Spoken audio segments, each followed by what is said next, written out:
கர்த்தருடைய பரிசுத்த நாமத்திற்கு மகிமை உண்டாகட்டும். ஆண்டவராகிய இயேசு கிறிஸ்துவின் நாமத்தினாலே அன்பு கர்த்தருடைய பிள்ளைகளாகிய தங்கள் அனைவருக்கும் ஸ்வீட் ஊழியத்தின் சார்பாக வாழ்த்துக்களையும் ஸ்தோத்திரங்களையும் தெரிவித்துக் கொள்கின்றேன்.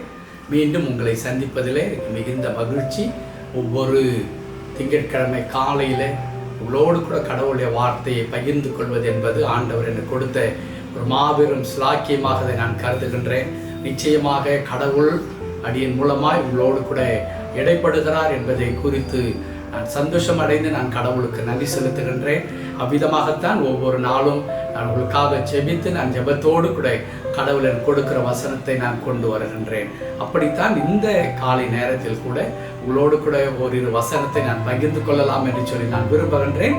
எசேக்கியேல் தீர்க்கதரிசியின் புத்தகம் 37ஆம் அதிகாரம் 11வது வசனம். எசேக்கியேல் 37:11 இப்படி சொல்லுகிறது: அப்பொழுது அவர் என்னை நோக்கி, மனுபுத்திரனே, இந்த எலும்புகள் இஸ்ரவேல் வம்சத்தார் அனைவருமே.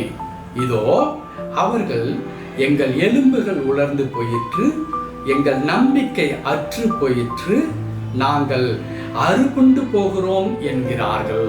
என் அன்பு கடவுளுடைய பிள்ளைகளே, கடவுள் இஸ்ரவேல் மக்களை பார்த்து அவருடைய நிலைமை எப்படிப்பட்டதாக இருக்கிறது என்பதை இங்கே உணர்த்துகின்றார். இந்த 37ஆம் அதிகாரம் எடுப்பிலே நம் அனைவருக்கும் நன்றாக தெரியும். அது அப்படியே பள்ளத்தாக்கு முழுவதும் உலர்ந்த எலும்புகளாக சிதறி கிடக்கின்றதை அங்கே எசேக்கியேல் தீர்க்கதரிசி தரிசனமாக காண்கின்றார். ஆண்டவர் அந்த பள்ளத்தாக்குக்கு அழைத்து சென்று, நீ இது உலர்ந்த எலும்புகளை எல்லாம் பார், இது உயிரடையுமா என்று சொல்லி கேட்கின்ற அந்த காரியத்தை நாம் பார்க்கிறோம். அப்படி பேசிக்கொண்டு வரும் பொழுது கடவுள் சொல்லுகிறார், இதோ நீ பார்க்கின்றாயே, இந்த உலர்ந்த எலும்புகள் எல்லாம் வேறொன்றின் எடுத்துக்காட்டுகள் அல்லவே அல்ல, இதெல்லாம் இஸ்ரவேல் வம்சத்தாரே. எவ்வளவு வேதனையான ஒரு காரியம்!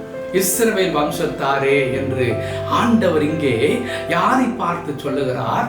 தன்னால் தெரிந்து கொள்ளப்பட்ட மக்களை, தாம் அழைத்த மக்களை, இதுவரையிலும் எத்தனையோ அற்புதங்களை அதிசயங்களை கடவுளிடத்திலிருந்து கண்ணார கண்டவர்களும் ருசி பார்த்தவர்களும் ஆகிய இந்த மக்களை குறித்து இங்கே கடவுள் பேசும் பொழுது அவர் சொல்லுகிறார், இதோ இவர்கள் அனைவரும் இந்த உலர்ந்த எலும்புகளை போல இருக்கின்றார்கள். இவர்கள் என்ன சொல்லுகிறார்களாம்? எங்கள் எலும்புகள் உலர்ந்து போயிற்று, எங்கள் நம்பிக்கை அற்று போயிற்று, நாங்கள் அறுப்புண்டு போகிறோம் என்கிறார்கள். எவ்வளவு பெரிய அவமை நம்பிக்கை, எவ்வளவு பெரிய ஒரு விரக்தியான ஒரு வாழ்க்கை, எவ்வளவு பெரிதான ஒரு தோல்விக்குள்ளாக இந்த மக்கள் வந்திருக்கிறார்கள். அவர்கள் 3 விதமான காரியங்களை சொல்லுகிறார்கள். எங்கள் எலும்புகள் உலர்ந்து போயிற்று, எங்கள் நம்பிக்கை அப்படியே தரைமட்டமாகிவிட்டது, இனி எங்கள் வாழ்க்கையில நம்பி வாழ்வதற்கென்று ஒரு நம்பிக்கை இல்லவே இல்லை. 3வதாக, நாங்கள் அறுப்புண்டு போனோம், அவ்வளவுதான், எங்கள் வாழ்க்கை தகர்த்தெறியப்பட்ட ஒரு வாழ்க்கையை போல மாறிவிட்டது என்று சொல்லி முற்றிலுமாக அவ நம்பிக்கை உள்ள மக்களாக அல்லது சோர்வின் விளிம்புக்குள்ளாக, விரக்தியின் விளிம்புக்குள்ளாக இந்த மக்கள் சென்று அப்படியே விரக்தியோடு பேசிக்கொண்டிருக்கிறதை பார்க்கிறோம். என் அன்பு கடவுளுடைய பிள்ளைகளே, ஏன் அந்த நாளிலே இஸ்ரவேல் மக்கள் மட்டும்தான் அப்படி பேசினார்களா? இன்றைக்கு நாமும் அதைத்தான் சொல்லிக் கொண்டிருக்கிறோம். நாமும் பல நேரங்களிலே இஸ்ரவேல் மக்களை போலவே நாம் அறிக்கையிடுகிறோம். எங்கள் எலும்புகள் எல்லாம் உலர்ந்து போயிற்று, நாங்கள் செத்த பிணத்தை போல. இன்னொரு வார்த்தையை சொல்ல வேண்டும் என்றால், நாம் நடைப்பிணத்தை போல நான் இன்றைக்கு இருந்து கொண்டிருக்கிறேன். நான் வைத்திருந்த நம்பிக்கையெல்லாம் சூன்யமாகி விட்டது, அர்த்தமில்லாமல் போய்விட்டது.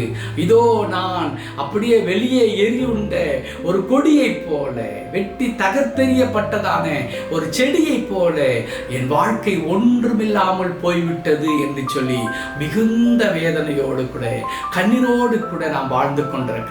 அன்பு கடவுளுடைய பிள்ளைகளே, இன்றைக்கு இப்படிப்பட்ட நிலைமை அநேக விசுவாசிகளின் வீட்டில் இருக்கிறதை நாம் பார்க்க முடியும். அநேக விசுவாசிகள் இப்படிப்பட்டதான வார்த்தையை தான் அதிகமாக அவர்கள் உச்சரிக்கின்றார்கள். ஒருவேளை அவர்களை ஒரே அடியாக நாம் இவர்கள் அவிசுவாசிகள் என்று நாம் சொல்லிவிடவே முடியாது. ஏன் தெரியுமா? அவ்வளவு பெரிய வேதனை, அவ்வளவு பெரிய கஷ்டங்கள், அவர்களால் தாங்க முடியாத அளவிற்கு அந்த பிரச்சனைகள் அவர்களை ஆட்கொள்ளும் பொழுது இப்படிப்பட்டதான வார்த்தைகள் வந்து விடுகிறதை நாம் பார்க்க முடியும். ஆனால் கடவுள் எசேக்கியேல் தீர்க்கதரிசியை அழைத்து இப்படி சொல்லுகிறார், இதோ இவர்கள் இப்படியா பேசுகிறார்கள், எங்கள் எலும்புகள் உலர்ந்து போயிற்று, எங்கள் நம்பிக்கை அற்று போயிற்று, நாங்கள் அறுபுண்டு போனோம் என்றார்கள். ஆனால் நான் என்ன செய்ய போறேன் தெரியுமா? அடுத்த வசனத்துல கடவுள் என்ன செய்ய போகிறேன் என்றதை சொல்லி தருகிறார். இதோ என் ஜனங்களே, நான் உங்கள் பிரேத குழியிலிருந்து திறந்து உங்களை உங்கள் பிரேத குழியிலிருந்து வெளிப்படவும் உங்களை இஸ்ரவேல் தேசத்திற்கு வரவும் பண்ணுவேன். எவ்வளவு ஆச்சரியமான ஒரு வார்த்தை, எவ்வளவு அற்புதமாக பேசுகின்றார் ஆண்டவர். சொல்லுகிறது என்ன? இதோ என் ஜனங்களே, நான் உங்கள் பிரேத குழிகளை திறந்து, பிரேத குழிகள் என்றால் நமக்கு நன்றாக தெரியும். பிரேத குழிகள் என்றால் என்ன? மரித்த பிறகு அடக்கம் பண்ணி விடுகின்ற கல்லறையை குறித்து இங்கே சொல்லப்படுகிறது. இஸ்ரவேல் மக்கள் என்ன சொல்லுகிறார்கள்? நாங்கள், எங்கள் எலும்புகள் உலர்ந்து போயிற்று, எங்களுடைய நம்பிக்கையெல்லாம் அற்று போயிற்று, நாங்கள் அறுபுண்டு போகிறோம் என்று சொல்லுகிறார்கள். ஆனால் கடவுள் என்ன சொல்லுகிறார்? உங்களுடைய எலும்புகள் உலர்ந்து போனது பெரிதல்ல, உங்களுடைய நம்பிக்கை தகர்த்தெறியப்பட்டது பெரிதல்ல, உங்களுடைய வாழ்க்கை அறுப்புண்டு போனதை போல நீங்கள் எண்ணுகிறீர்களே, அதுவல்ல. ஒருவேளை நீங்கள் கல்லறையிலேயே அடக்கம் பண்ணப்பட்டிருந்தாலும், அதுதான் அந்த வார்த்தை 12ஆம் வசனத்துல கர்த்தர் சொல்கிறார், இதோ என் ஜனங்களே, நான் உங்கள் பிரேத குழிகளை திறந்து உங்களை உங்கள் பிரேத குழியிலிருந்து வெளிப்படவும் உங்களை இஸ்ரவேல் தேசத்திற்கு வரவும் பண்ணுவேன். எவ்வளவு அற்புதமான ஒரு வார்த்தை. நம்முடைய ஆண்டவர் அவ்வளவு வல்லமை உள்ளவராக இருக்கிறார். அன்பு கடவுளுடைய பிள்ளைகளே, நான் செத்தே போய்விட்டேன் என் வாழ்க்கையில, அவ்வளவுதான், அடக்கம் பண்ணப்பட்டு விட்டது என்ற நிலைமை இருந்தாலும் நீங்கள் பயப்படாதிருங்கள், நான் உங்களுக்கு அற்புதத்தை செய்வேன் என்பதை உணர்த்தும்படியாய் கடவுள் சொல்லுகிறார், உங்கள் பிரேத குழிகளை நான் திறப்பேன், உங்கள் பிரேத குழியிலிருந்து உங்களை வெளியே கொண்டு வருவேன், உங்கள் பிரேத குழியிலிருந்து வெளியே கொண்டு வந்த உங்களை உங்கள் தேசத்தில் திரும்ப கொண்டு சென்று நான் வாழ வைப்பேன் என்று ஆண்டவர் சொல்லுகிறார். அந்த வல்லமையுள்ள கடவுள், இல்லாதவைகளை இருக்கிறவை போல் ஆக்குகிற கடவுள், அதிசயங்களை செய்கிற கடவுள் நம்முடைய கடவுளாய் இருக்கிறார். மறந்து விடாதீர்கள் என் அன்பு கர்த்தருடைய பிள்ளைகளே. அநேகர் ஒருவேளை இஸ்ரவேல் மக்களைப் போல என் எலும்புகளெல்லாம் உலர்ந்து போயிற்று, என்னுடைய நம்பிக்கை தரமட்டமாக்கப்பட்டு விட்டது, நான் அறுபுண்டு போகிறேன் என்று புலம்பிக் கொண்டிருக்கலாம். ஆனால் கடவுள் சொல்லுகிறார், நீங்கள் புலம்பிக் கொண்டிருப்பது மாத்திரமல்ல, நீங்கள் ஒருவேளை அடக்கம் பண்ணப்பட்டிருந்தால் கூட உங்களுடைய பிரேத குழியை நான் திறந்து அதிலிருந்து உங்களை வெளியே கொண்டு வந்து திரும்பவும் உங்களை உங்களுடைய தேசத்திலே நான் வாழ வைப்பேன் என்று ஆண்டவர் சொல்லுகிறார்.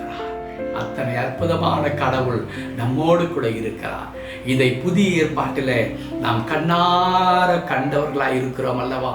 இயேசு கிறிஸ்து ஒரு மாபெரும் அதிசயங்களை செய்கின்றாரே. அன்பு கடவுளுடைய பிள்ளைகளே, 4 நாள் ஆயிற்றே நாருமே என்று சகோதரிகள் சொல்லுகிறார்கள். ஐயா, உங்களுக்கு நாங்கள் ஆள் அனுப்பினோம், நீர் நேசித்த லாசரு வியாதியாய் இருக்கிறார், சீக்கிரம் வாருங்கள், அவனை சுகமாக்குங்கள், எங்களுக்கு பயமாக இருக்கிறது என்று நாங்கள் சொல்லி அனுப்பினோம். ஆனால் நீரோ தாமதமாகி 4 நாள் கழித்து வருகின்றீர். 4 நாள் கழித்து வந்து அவனை எங்கே வைத்திருக்கிறீர், என்னிடத்தில் காட்டுங்கள் என்று சொல்லுகிறீர். 4 நாள் ஆயிற்றே நாருமே. இயேசு அழகான ஒரு வார்த்தை சொல்லுகிறார், மார்த்தாளே, நீ விசுவாசித்தால் தேவனுடைய மகிமையை காண்பாய். மரியாளே, நீ விசுவாசித்தால் கடவுளுடைய மகிமையை காண்பாய். காரணம், நானே உயிர்த்தெழுதலும் ஜீவனமாய் இருக்கிறேன். 4 நாள் ஆனாலும் என்ன, உங்கள் பிரேத குழியை நான் திறந்து அங்கே இருந்து உங்களை வெளிப்பட பண்ணி உங்களை தேசத்திலே திரும்பவும் நான் குடியிருக்க பண்ணுவேன். லாசருவின் வாழ்க்கையில கடவுள் அதை நிரூபிக்கின்றார். கல்லறையை திறங்க, லாசருவே வெளியே வா, கட்டப்பட்ட அந்த பிரேத சீலையோடு கூட லாசரு வெளியே வருகின்றார். வெளியே வந்த லாசருவை இவர் கட்டுகளை அவிழ்த்து விடுங்கள் என்று சொல்லி தன் சகோதரிகளுக்கு உயிர் தெழுந்த ஒரு சகோதரனாக கொடுக்கிறதை நாம் பார்க்கிறோம். என் அன்பு கடவுளுடைய பிள்ளைகளே, ஒருவேளை உங்களுடைய நிலைமை அப்படிப்பட்டதான ஒன்றாக கூட இருக்கலாம். செத்து போய்விட்ட ஒரு நிலைமை, கல்லறையில அடக்கம் பண்ணப்பட்ட ஒரு நிலைமை. நம்முடைய ஆண்டவர் எவ்வளவு வல்லமையுள்ள கடவுள் தெரியுமா?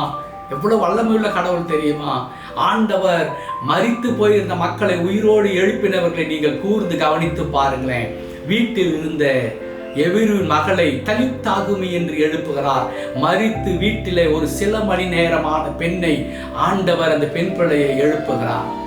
இரண்டாவதாக நாயினூர் விதவையின் மகன் மரித்து வீட்டிலே சில மணி நேரம் வைத்திருந்து திரும்ப கல்லறைக்கு அடக்க பண்ண கொண்டு போகப்படுகிறார்கள். வழி அருகே பாடையை தொட்டு அங்கே வழியிலே இருந்த அந்த மரித்த வாலிபனை எழுப்புகிறார். மூன்றாவதாக வீட்டில் மரித்து சில மணித்துளிகள் வைத்திருந்தது மாத்திரமல்ல, கொண்டு சென்று அடக்கம் செய்து கல்லறையில 4 நாளான பிறகு லாசருவே வெளியே வா என்று எழுப்புகிறார். இதெல்லாம் எதை குறிக்கின்றது? நம்முடைய ஆண்டவருக்கு there is no any limitation to perform miracle. அவர் எந்த நிலையிலும் அற்புதத்தை செய்ய வல்லவராக இருக்கிறார். இன்றைக்கு நம்முடைய வாழ்க்கையில் அதை செய்ய போகிறார். ஆகவேதான் கடவுள் சொல்லுகிறார், இஸ்ரவேல் மக்கள் நாங்கள் அறுகுண்டு போனோம், எங்கள் நம்பிக்கை அற்று போய்விட்டது, எங்கள் எலும்புகள் எல்லாம் உலர்ந்து போயிற்று என்று சொல்லுகிறார்கள்.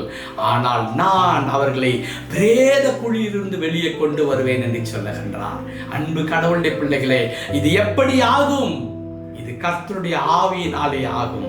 பலத்தினாலும் அல்ல, பராக்கிரமத்தினாலும் அல்ல, கர்த்தருடைய ஆவியினாலே எல்லாம் ஆகும். என் அன்பு கடவுளுடைய பிள்ளைகளே, இன்றைக்கு ஒருவேளை அப்படி மிகவும் வேதனையோடு கூட கவலையோடு கூட தோல்வியுற்றவர்களாய் மரித்த சடலத்திற்கு ஒப்பானவர்களாக எவ்வளவேனும் செலவழித்தோம், வியாதி மாறாத ஒரு நிலையில மரணம்தான் என்று முடிவாக இருக்குமா என்று கண்ணீரோடு கூட இருக்கின்ற பிள்ளைகளுக்கு கர்த்தர் சொல்லுகிற வார்த்தை, நீ விசுவாசித்தால் தேவனுடைய மகிமையை காண்பாய். நான் திரும்பவும் உன்னை உன் தேசத்திற்கு நான் கொண்டு வந்து நான் உன்னை வாழ வைப்பேன் என்று ஆண்டவர் சொல்லுகின்றார். அந்த மகிமை நிறைந்த கடவுள் இன்றைக்கு நம்முடைய ஆண்டவராக இருக்கிறார். சோர்ந்து போய்விட வேண்டாம் என் அன்பு கடவுளை பிள்ளைகளே, கலங்க வேண்டாம். ஒரு நாளும் கர்த்தருடைய கரத்திலே உங்களுக்கென்று ஆண்டவர் வைத்திருக்கிறதான ஆசீர்வாதத்தை தடுக்க முடியாது, மாற்ற முடியாது. நம்பிக்கை உள்ளவர்களாக இருங்கள். கர்த்தர் மாபெரும் காரியத்தை செய்வார். ஜெபிக்கலாமா? கிருபை நிறைந்த நல்ல ஆண்டவரே, நாங்கள் உம்மை துதிக்கிறோம், உமக்கு நன்றி செலுத்துகிறோம். இந்த ஆசீர்வாதமான இந்த காலை நேரத்தில் ஆம் ஆண்டவரே, எங்கள் நம்பிக்கையெல்லாம் அற்று போயிட்டு என்று சொன்ன மக்களுடைய வாழ்க்கையில நீ கல்லறையில இருந்தாலும் கூட உன்னை நான் திரும்ப கொண்டு வந்து உன் தேசத்தில் உன்னை வாழ வைப்பேன் என்று சொன்ன ஆண்டவர், லாசருவின் வாழ்க்கையில நிரூபித்து காண்பித்த ஆண்டவர், மார்த்தாள் மரியாளுடைய கண்ணீருக்கு ஒரு முடிவை கட்டின கடவுள், எங்கள் வாழ்க்கையை நீர் பொறுப்படுத்திக் கொண்டு எங்களை ஆசீர்வதிப்பதற்கு, எங்களுடைய நிலைமை எல்லாவற்றையும் மாற்றுவதற்கு, எங்களை பலப்படுத்துவதற்கு நீ வல்லவராக இருக்கிறதற்காய் தோத்திரம். தாழ்த்து திருக்கரத்தில் அர்ப்பணிக்கிறையா. அடியனோடு இணைந்து ஜெபித்துக் கொண்டிருக்கிற அன்பு கடவுளுடைய பிள்ளைகள் எந்த இடத்துல இருந்தாலும் உங்களுடைய வல்லமையின் மகிமையின் காரணம் உங்கள் பிள்ளைகளை தாங்கும்படியாய், தொடும்படியாய், உங்கள் பிள்ளைகளுக்கு ஒரு புதிய ஆரம்பத்தை, புதிய ஆசீர்வாதத்தை நீர் உண்டாக்கி கொடுக்கும்படியாய் திருக்கரத்தில் அர்ப்பணிக்கின்றேன். கடவுள் தொடர்ந்து பொறுப்படுத்திக் கொள்ளும். மீட்பர் நாமத்தில் பிதாவே, ஆமென், ஆமென். கர்த்தராகிய இயேசு கிறிஸ்துவின் கிருபையும் பிதாவாகிய தேவனுடைய அன்பும் பரிசுத்த ஆவியானவரின் ஐக்கியம், சமாதானம், வழிநடத்துதல், ஆசீர்வாதம், அரவணைப்பு நம் அனைவரோடும் நம்முடைய எல்லா தேவைகளோடும் நீடித்து நிலைத்திருந்து வழி நடத்துவாராக. ஆமென், ஆமென். May God bless you all. Thank you very much.